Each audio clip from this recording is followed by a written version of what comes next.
Welcome to How's Your Life Looking? I am Marian Bennett, a mortgage lender serving Camden County and surrounding areas in Georgia and Florida. I help people make some of their biggest decisions, buying homes, but there's so much more to building a life.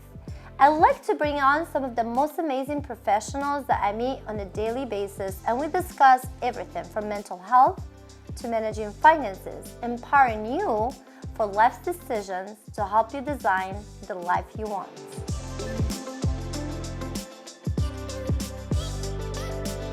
Today we have Tabitha Coma with us. Thank you so much for joining us in How's Your Life Looking show.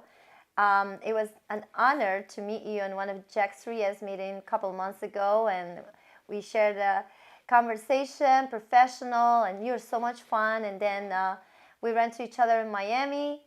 Tabitha is an IRA specialist, and she's going to talk to us today about the good use of your IRA for future investments. She comes all the way up from Orlando to share with you her knowledge and help us understand better other ways of investing and using your assets besides just your traditional mortgage. Tabitha, today I'm going to ask you a few questions that the audience had, how to use the IRA to invest. But before we do that, why don't you introduce yourself, what you do, and then we'll take it from there. Yeah, thank you so much for having me. It's an honor to be here. We have seen each other at so many different events, and I'm blessed to be in your presence and having the ability to come here and share my knowledge with you and your followers. So my name is Tabitha. I'm with Inspira Financial, and I've been there about 3 years now. Formerly, we were New View Trust, if you knew me before, and we got acquired by Inspira Financial last year. And yeah, I've just been, I tell people I'm a missionary for retirement accounts because I go around and spreading the wealth of knowledge about the self-directed IRA, because there is a huge lack of knowledge and education around retirement accounts in general. So I'm passionate about what I do, and I'm happy to be here sharing with all of you. And I love your passion. That's the first thing that I shared with you when I met you, that you're super knowledgeable, friendly, fun, and I appreciate that, and I appreciate your friendship. So how can someone use their IRA for investing in real estate, and what are the key steps that they need to take in order to get them going with that process? Yeah, so the cool thing about using the IRA to invest is that the IRS says that you can invest in anything that they don't prohibit, and this has been around since IRAs were invented, I think back in like 1997. Or, I'm so sorry, that's when I was born, 1975. And it's always been allowed, and it's, like I said, there's just a lack of knowledge around it and understanding. So like even a lot of CPAs or a lot of financial advisors that you'll speak to, half of them know about the self-directed IRA and half of them don't. So if you speak to one that doesn't know about the IRA or self-directing the IRA for alternative assets, they'll tell you, no, don't do that. That's going to incur taxes. That's going to create a taxable event, or you're going to get audited.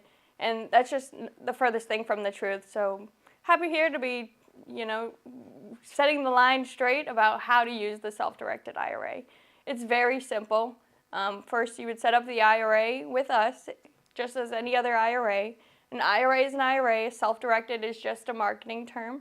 We're just like any other financial advising company, so Charles Schwab, Fidelity, Vanguard, except they are in the business to sell investments. We do not sell investments. We do not provide tax, legal, or investment advice, nor do we sell investments, but we do allow them to invest in these alternative assets, so anything outside of the stock market.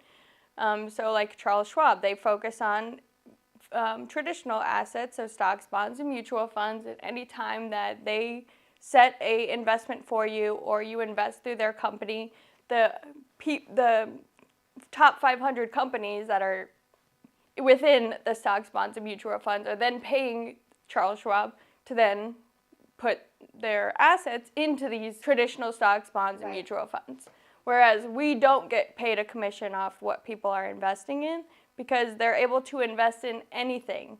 And so we open the door and allow them to choose their investments and choose their financial future and invest in what they know best. Because when people are investing in what they know best, they're able to do their own due diligence and know what returns that they're expected to get. Absolutely. And that's super powerful. Whereas in the stock market, 9 times out of 10, people don't even know what they're investing into. So the process is fairly simple. We'd first have them set up an IRA account and do a rollover or transfer depending on where the funds are sitting. All qualified retirement accounts are able to be rolled over to an IRA, so things like a 403B or a TSP, 401k, etc., those all can be rolled over to the IRA, and then that IRA can then be used to be self-directed, whether it's in a traditional, a Roth, a SEP, simple. Like I mentioned, self-directed is just a marketing term, so all of these accounts are able to be self-directed, which is also really powerful for the people that do qualify for those higher contribution plans. But once the account's open, you would simply roll over the funds or transfer if they're, depending on where they're coming from. Once the account's open and funded, they can go out and find any investment of their choice that they want to invest in. They can, like I mentioned, invest in anything. There's only 2 things that they cannot invest in, which would be life insurance and collectibles. Because if they're investing in life insurance, it's kind of like you're investing in your death, which defeats the purpose of investing for retirement. And then collectibles, so things like art or cars, because there's no true valuation. It's more of an opinion-based valuation for those items. Or decreasing of value as well, right? Exactly. So yeah, they would set it up, and then they could either there's 2 different structures that they could do. Once the account's open and funded, they could invest directly through the IRA, and then every asset will be in the name of the IRA. So you wouldn't be taking the money out of the IRA to borrow to buy the investment. You would be utilizing the IRA to make the investment. So instead of it being in your personal name, it's going to be in the name of the IRA. So what that would look like, for example, instead of it being in the name of Tabitha Coma for an asset or a real estate property that I purchase, it's going to be Inspira Financial FBO and then Tabitha Coma, because it is owned by my retirement account for the benefit of me. And once that's open and funded, they would fill out a purchase authorization form and then bring us in any supporting documents, whether that be, if it's real estate, then it would be the title or deed. And then we would work on behalf of the title company to close on behalf of the property in the name of and we would sign in the name of the IRA. And then all funds flow to and from that IRA, tax-free or tax-deferred, depending on what type of account that they have. The second option would be checkbook control. With this option, they can create a single member LLC for the IRA, with the IRA as the member and them as the manager. They would go and set up a business checking account in the name of this LLC. Okay. And then the IRA is now investing into this LLC wrapper company that they've created. So they would fill out a purchase authorization form, and then we would move the money from now their IRA account that we're holding into this bank account. Business account? Correct. And then from there, they're going to have a checkbook, a debit card, and direct access to those retirement funds to be able to use those for any investment of their choice. Of course, as long as it's compliant with the IRS rules and guidelines. Right. So what is that saying? With great power comes great responsibility. Absolutely. Just because you didn't see a stop sign and you run the stop sign, you can't tell the officer, oh, I didn't see the stop sign there. So it's just educating yourself. But with this checkbook control, you are your own record keeper and your own compliance officer. So since you're holding it at a bank, we're not going to be able to review those assets and make sure that what you're doing inside of that account is compliant with the IRS. So that would be up to you. In the event that you were to be audited, it's going to be up to you solely to prove that what you've done inside of that account is compliant with the IRS rules and guidelines. And usually you can get a CPA or a financial advisor who specializes in alternative assets. To give you guidance through the process. Exactly, because that's not something a role that we would provide.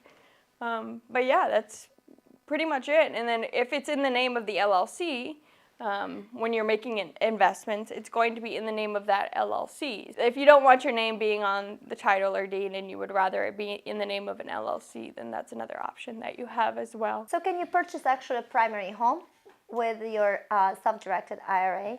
So you would not be able to purchase a primary home. You cannot invest in a residential property or a property that you yourself would live, work, or stay on the property.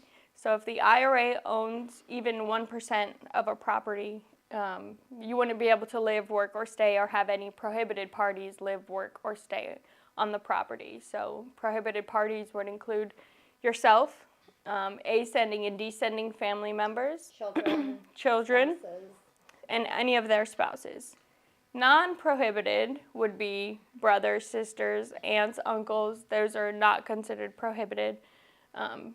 But when it comes to prohibited parties inside of the IRA, they cannot transact, do business, or receive any benefit from a investment made within the IRA.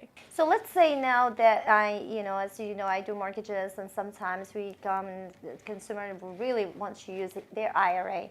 However, they want to transfer their funds from the 401k to an IRA, but they're currently working for an employer and it's not self-directed. How can you help them there? So it's really dependent on how they have their 401k plan set up with their employer. Because some 401k plans can be set up where they can't access any of the money until they're no longer working for them. Some 401k plans are set up where you can move over your contributions, just not the employer's contributions. And then some, you have full ability to roll it all over. So it's really just dependent on how they have that set up. I would recommend reaching out to the plan administrator of the plan and asking them if they do have the ability to roll over and what that looks like, what the process would be, and if there's any tax or penalty for underage, which there wouldn't be a rollover, but it depends on their process. Some custodians require a 20% withholding to be done on a rollover from a 401k plan to an IRA. And does it restrict you to purchase properties that are commercials versus residential, or that is just real estate in general, as long as you don't reside in or work in the home? Yeah, so you can choose anything. As we mentioned before, anything is able to be invested in besides life insurance or collectibles, or anything that you're going to receive a personal benefit from. So whether it's Airbnb or it's a fix and flip or real estate options or tax lien investing, that's all allowable within the IRA. Awesome. So that's a really great way to have easy access to your funds, be as a cash buyer, and being able to control your assets to be invested in something you're comfortable with. So as you said, real estate could be something that I can invest because I'm comfortable, I understand it, I played with it, versus an SP 500 that is just whatever data is provided online. So just another form of being able more in control of your investments. Right. I mean, the whole idea is to grow for retirement and grow as quickly as possible. And how can you do that when you don't understand what you're investing in? Whereas you could be making an investment where you know it. Like they always say, invest in what you know best, because you know what could go wrong. You know what could, like you're able to account for all of these like bullet point information of due diligence that you're supposed to be doing on investments anyway, that you really would have a hard time doing in the stock market. So yeah, especially when you're already in an alternative asset market investing and you understand that market, it's just making the same investments that you're already making, but in a tax-free or tax-deferred environment. So you're able to lower your taxable income, invest in what you know best, and plan for retirement. So let's give me an example of someone that has this 401k with the current employer. They cannot roll it over because the employer, let's say, they are not going to allow that unless they're no longer employed for the company. What would be the best strategy of this consumer to start working with you to purchase real estate? So even if they don't have the ability to roll over the 401k of the employer that they're currently employed at, they still have the ability to open up an IRA. Anybody with earned income, it doesn't matter the age, can open an IRA. You just have to have earned income. That's the only qualifying factor needed to make contributions to an IRA plan. And then once you have an IRA plan, depending on what type of it is, a regular traditional Roth has a contribution limit of $7,000 if you're under the age of 50 and $8,000 if you're over the age of 50. And then there's also other plans like the SEP IRA, which has 25% of the earned income of your business up to $69,000. The simple IRA, which I can't remember the contribution limit for that one at the moment, but I want to say it's around like 16. And that's something. 7,000, 8,000 per year, correct? Correct. Right. So you cannot be just as a lump sum, just come like I have $500,000 sitting in a bank account Correct. and just set up an IRA. So that would be per fiscal year. Correct. And another common misconception is you cannot roll a property that you personally own already into an IRA. And you can't 1031 exchange a property into an IRA. So you cannot go backwards. Correct. It would either have to be purchased with the IRA to be in that tax-deferred environment, or, I mean, yeah, that would be the only way to put it in, unless you're investing somehow through a 401k into real estate. Then, of course, that can be rolled over to the plan.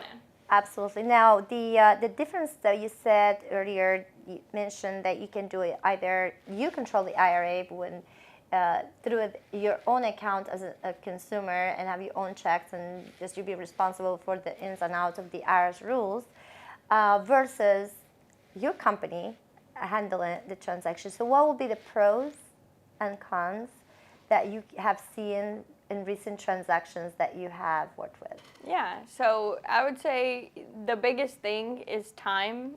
So with the checkbook control, you don't have to wait on Inspira to sit there and process your forms and review and make sure that they're staying compliant, because we go through a legal and review process prior to making any investment for a client. And so when you're holding that checkbook control, you obviously don't have that. So that's one benefit to holding it at Inspira, and another benefit to holding it in the checkbook, but also is time. You know, time is money, and sometimes it can take Inspira 3 to 4 days to process an investment, whereas over here, if you have the checkbook control, you have your money and you can make your investment just as quickly as you can pull out your credit card. So quick cash. Quick cash, but the downside to it is the huge responsibility, because there's a huge responsibility and a huge penalty if you are found to be doing a disqualified transaction or a prohibited transaction. So if you are found and they take you to court and you go to court against the IRS, which is hard to win against, but you know, you're going to have to go to court and try to go to court with them and against them and prove that what you're doing inside of that account is compliant with the IRS rules and guidelines, whereas over here you wouldn't have to go to court because you would have your assets reviewed. So I cannot take the money and go gambling in Vegas. Right. That would exactly. not be a qualified act. And there's no commingling of funds either. Like you would never be able to, if you were in a tight spot and you needed money, but all you had was the IRA money and you decide to pay for gas out of that account, that's a prohibited transaction and you can get yourself into a lot of trouble. So yeah, if you lose to the IRS, they can penalize you 50% of the account, 50%, and force distribute it. So they would penalize 50%. If you're under the age 59 and a half, it'll be an additional 10%. And then if it's a pre-taxed account, whatever amount that's left will be added to your earned income for the year and then still taxed at whatever tax bracket that puts you in. So it makes all of the years of work that you've put into trying growing your retirement account to waste, because now it's for a simple mistake. Yeah. And I'm assuming this is on the funds used and not for the total balance of the IRA. Correct. So they're pretty strict with their rules, and that's why it's better be safe than sorry and make sure that somebody is guiding you through the process. Because Exactly. what could look like in a qualifying act.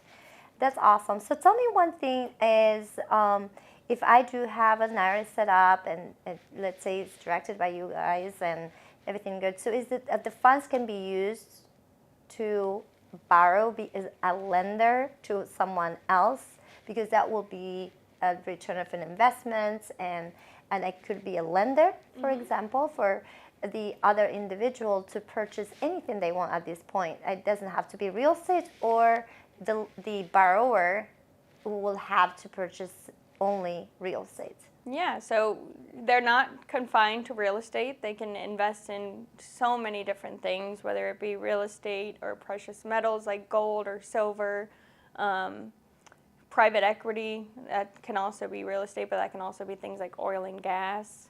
cryptocurrency, Bitcoin.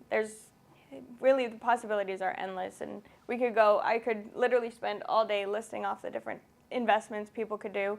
Somebody even invested in a racehorse through their IRA. Of course, now it wasn't so good of an investment. That asset is now worthless, but But for the borrower, that's their full responsibility. You, as the lender, you're still making your money. Right. And so when it comes to private lending through the IRA, that's a super powerful tool.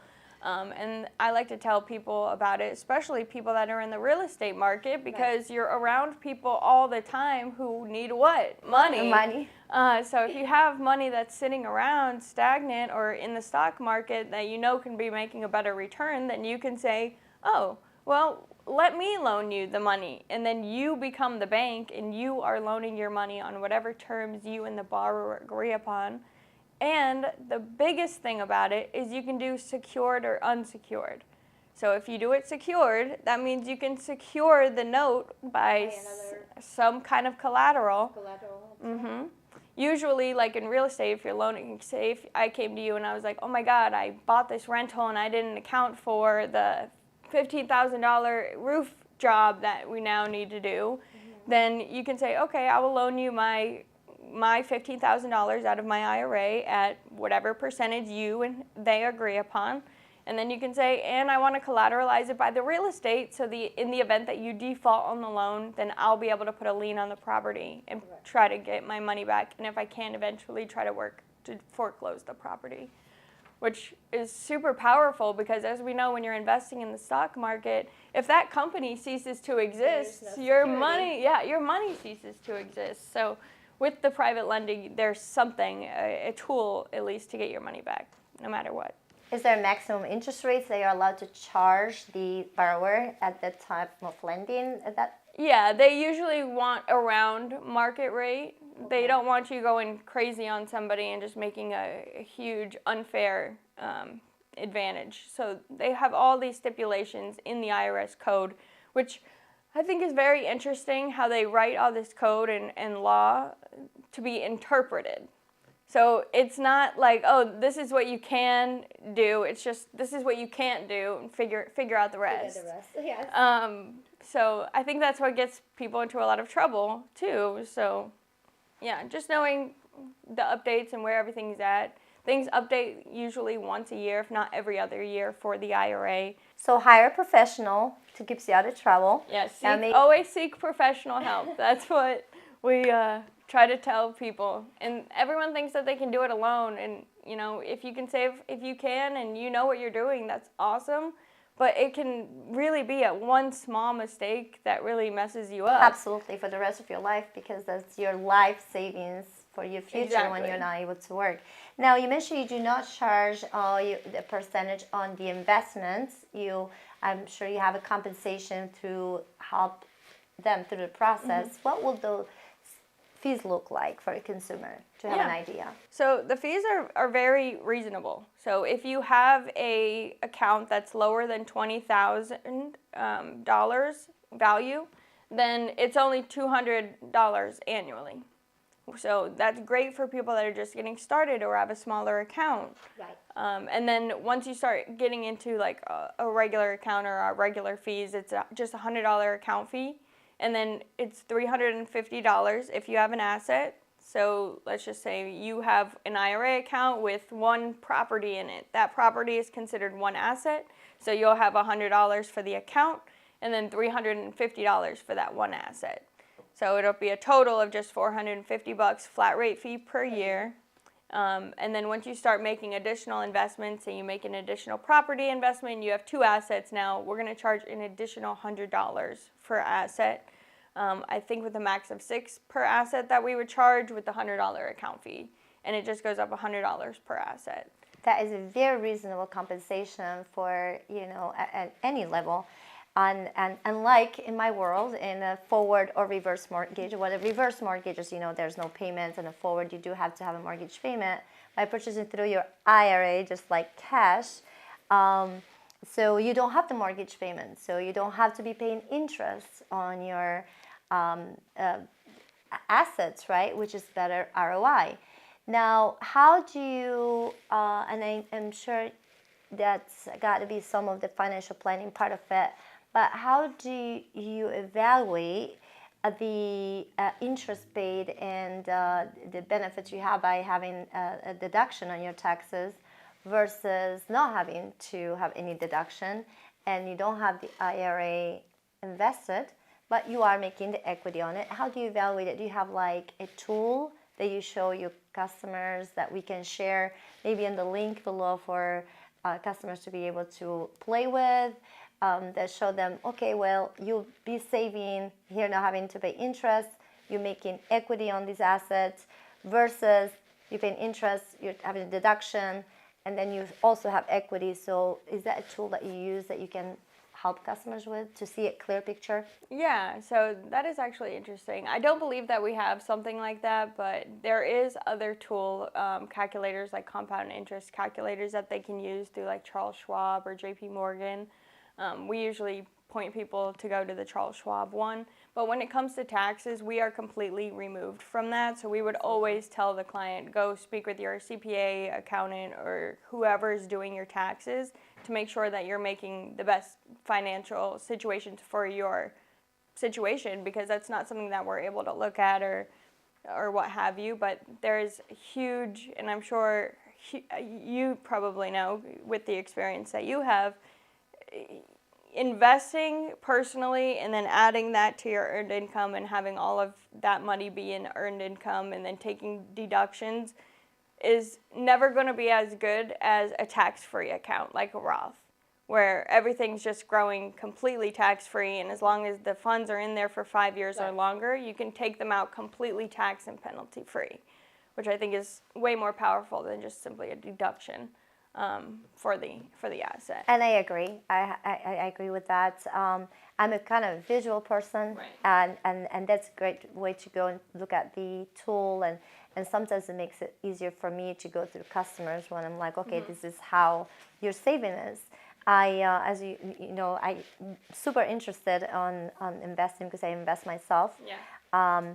I love the idea of shopping cash because that's you as a buyer. If you're going to wait for your lender to approve you, there's an easy 30-day process where I can win offers of buying as cash using your own funds. If you have to advise a new investor to start investing on, in their future, in IRA, and they haven't started from anything yet, they only have checking and savings account, a couple credit cards, and what would you direct them to start from? What step-by-step guidance would you give them? For me, I would say education. If you are just getting started and you don't really know where to start, it's education and networking. Just getting on YouTube channels or podcasts and learning and educating on what other people are doing and what type of returns that they're getting, and like just communication with other people around you. I found networking is just such a powerful tool to be around other people who have either been through the same experience or are going through it, or they know somebody who is.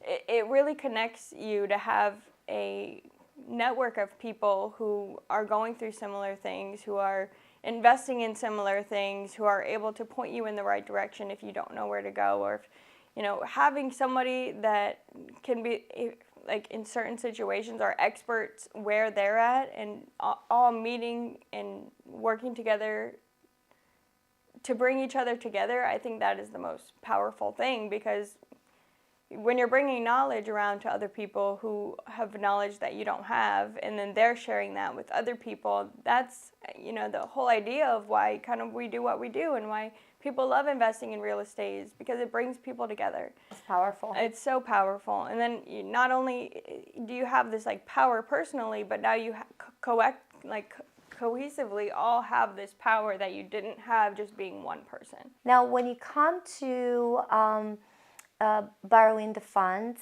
and you have a lot of customers, I'm sure that they are lenders themselves, what do you see the percentage of lending versus using funds to own for self-use?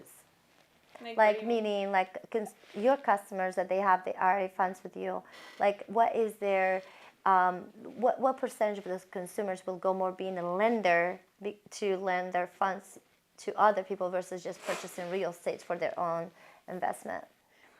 It's hard to say. I would say about 50% of our clients are investing in real estate, and I don't know, it's hard to think of a number, but personally, with the clients I've dealt with, maybe I would say 25% of that, and the rest are other miscellaneous things. So I'm assuming because there's a cap on interest rates, and there's no cap in real estate, right? It can go up or down. That's controlled by the metrics of the market. So I'm assuming that there's a lot more money to be made, long-term and short-term, on flipping home or holds, for long-term.